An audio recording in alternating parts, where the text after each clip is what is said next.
तिरुपति बालाजी के मंदिर के सामने दर्शन के लिए भीड़ लगी हुई थी। इतनी विकट भीड़ में दुबली पतली कमजोर सुनीता भी दर्शन के लिए लगी हुई थी। उसकी गोद में उसकी बेटी पंछी थी। दर्शन करते समय सुनीता ने मन्नत मांगी, हे प्रभु, मुझ पर दया करो। मैं कैंसर की मरीज हूँ। अब मेरा अंतिम समय है, पर मैं अपनी बेटी की सलामती के लिए मन्नत मांगने आई हूँ। मैं अपने और अपनी बेटी के बाल आपको अर्पण करती हूँ। मैंने सुना है कि आप 10 गुना लौटाते हो, धन संपदा की कमी नहीं रहने देते हो। आप मेरी बेटी को सुखी रखना प्रभु। सुनीता ने अपने और अपनी बेटी के बाल वहां दान कर दिए और वहां से चल दी। उसे चक्कर आ रहे थे। बाहर सड़क पर आकर वह गिर पड़ी और तुरंत ही उसकी मृत्यु हो गई। 2 वर्ष की पंछी जोर जोर से रोने लगी। आसपास भीड़ लग गई। तभी एक गरीब औरत भीड़ को चीर कर आई और पंछी को गोद में उठाकर बोली, मेरी बेटी, तू तो अनाथ हो गई, लेकिन मैं तेरी मौसी जान की अभी जिंदा हूँ। मैं तेरा लालन पालन करूंगी।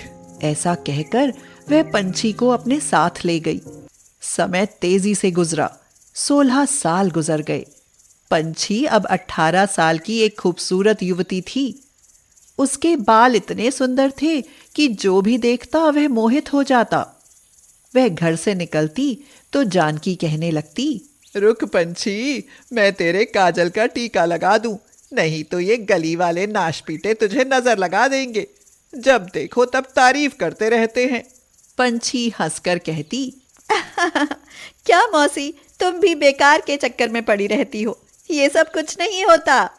लेकिन जब पंछी बाहर जाती तो गली के लड़के आंखें फाड़ फाड़ कर पंछी को देखते और कहने लगते, देख कितनी सुंदर लड़की है। हाँ यार, जबकि गरीबी के कारण कपड़े बिल्कुल सस्ते पहनती है, पर फिर भी परी जैसी खूबसूरत लगती है। अरे इसके बाल तो देखो, ऐसे बाल देखे हैं किसी के? ये लहराती हुई नागिन सी चोटी कितनी सुंदर लगती है। और ये इतनी सुंदर है कि हमारे ख्याल से आसपास के गांव में इतनी सुंदर लड़की कोई नहीं है। काश इससे मेरी शादी हो जाती यार। ऐसी ही बातें कहकर गली के लड़के ठंडी ठंडी आहें भरा करते थे। लेकिन पंछी को इन बातों की बिल्कुल भी परवाह नहीं थी। वह कृष्णा नाम के सुंदर युवक को चाहने लगी थी। कृष्णा भी उसको बहुत चाहता था। जानकी ने उसकी शादी कृष्णा से कर दी। कृष्णा के परिवार में उसके अलावा एक बड़ा भाई और भाभी मालती थी। कृष्णा और पंछी बहुत खुश थे, लेकिन कृष्णा भी बहुत गरीब था। वह पंछी के बालों को छूकर बोला, पंछी, तुम्हारे बाल तो बिल्कुल रेशम की तरह मुलायम और चमकीले और सुंदर हैं। तुम्हारी चोटी कितनी सुंदर लगती है। देखो, मैं तुम्हारी चोटी में लगाने के लिए फूलों का गजरा लाया हूँ। आज मुझे ये फूल बेचने वाली एक औरत ने दिया है। लेकिन बहुत अफसोस की बात है, मैं तुम्हारे लिए सोने चांदी के जेवर नहीं बनवा सकता। गरीब हूं ना, तुम्हें शादी में कोई कपड़ा और जेवर नहीं मिल पाया। मैं भी कितना बदनसीब हूँ। पंछी ने गजरा अपनी चोटी में लगा लिया और बोली, मैं इस गरीबी में भी खुश हूँ। मुझे सोने चांदी के जेवर की जरूरत नहीं है। बस तुम हमेशा मेरा साथ देते रहना और इसी तरह चाहते रहना। इसके अलावा मुझे कुछ नहीं चाहिए। लेकिन तभी चमत्कार हुआ और वह गजरा सोने के फूलों वाले गजरे में बदल गया। उसमें हीरे की चमकीली कनी और रंग बिरंगी मणियां लगी थीं। यह देखकर दोनों हैरान रह गए। अगले दिन पंछी ने वह गजरा अपनी जेठानी मालती को दिखाया तो मालती तो ईर्ष्या के मारे सुलग उठी। वह मन ही मन में बोली, यह लड़की है या जादूगरनी है? इसकी चोटी कितनी सुंदर लगती है। सब इसी की तारीफ कर रहे हैं। मेरी तो अब कोई वैल्यू नहीं रही। मैं इसका गजरा भी चुरा लूंगी और इसकी चोटी का भी सत्यानाश कर दूंगी। न रहेगा बांस, न बजेगी बांसुरी।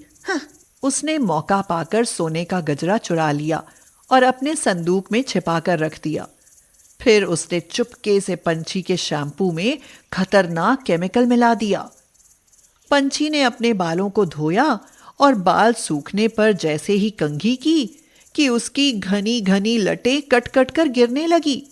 थोड़ी ही देर में वो गंजी हो गई। यह देखकर वह जोर जोर से रोने लगी और बोली, ये मेरे बालों को क्या हुआ है? अब कृष्णा मेरे इन बालों को देखकर क्या सोचेंगे? वह तो सबसे ज्यादा मेरे बालों को ही पसंद करते थे। अब वे मुझसे नफरत करने लगेंगे। लेकिन पंछी का सोचना बिल्कुल गलत निकला।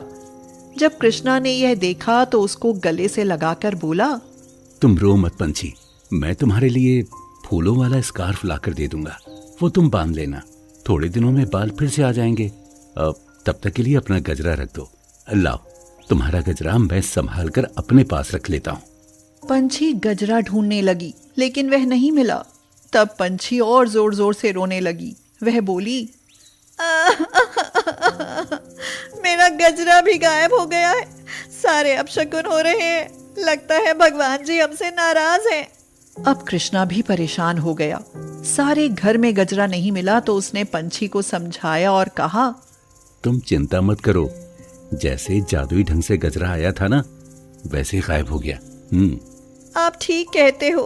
कृष्णा पंछी के लिए फूलों वाला स्कार्फ ले आया। वह पंछी ने अपने सिर पर बांध लिया। पंछी भी खुश हो गई क्योंकि कृष्णा उससे पहले से भी ज्यादा प्यार से बातें कर रहा था। अगले दिन जब वह सोकर उठी तो वह खुशी से चीख उठी, अरे सुनिए, देखिए, यह मेरे बाल फिर से पहले जैसे हो गए हैं। कृष्णा ने देखा तो वह भी खुश हो गया। सचमुच पंछी की पहले की तरह ही नागिन की तरह चोटी लहरा रही थी। कृष्णा ने उसकी चोटी में एक बड़ा सा गुलाब लगा दिया। वह गुलाब तुरंत सोने का बन गया। यह देखकर कृष्णा चौंका। वह बोला, लगता है तुम्हारी चोटी जादुई है, इसमें जो भी चीज लगाता हूँ वो सोने की हो जाती है। ऐसा कहकर वह एक फूलों का गुच्छा लाया और उसने चोटी में लगा दिया। वह गुच्छा भी सोने का बन गया। अब तो कृष्णा का नियम बन गया। पंछी की चोटी में लगाने के लिए रोज वह बड़ा सा गजरा लेकर आता। वह गजरा सोने और हीरे का बन जाता, जिससे कुछ ही दिनों में पंछी और कृष्णा माला माल हो गए। उधर मालती ने मौका पाकर एक दिन अपने बक्से को खोला और बोली, आज मैं इस सोने के गजरे को बेच कर आती हूँ। तो वह यह देखकर चौंक गई कि वहां सोने और हीरे के गजरे की जगह सूखे हुए फूलों का मुरझाया हुआ गजरा पड़ा था।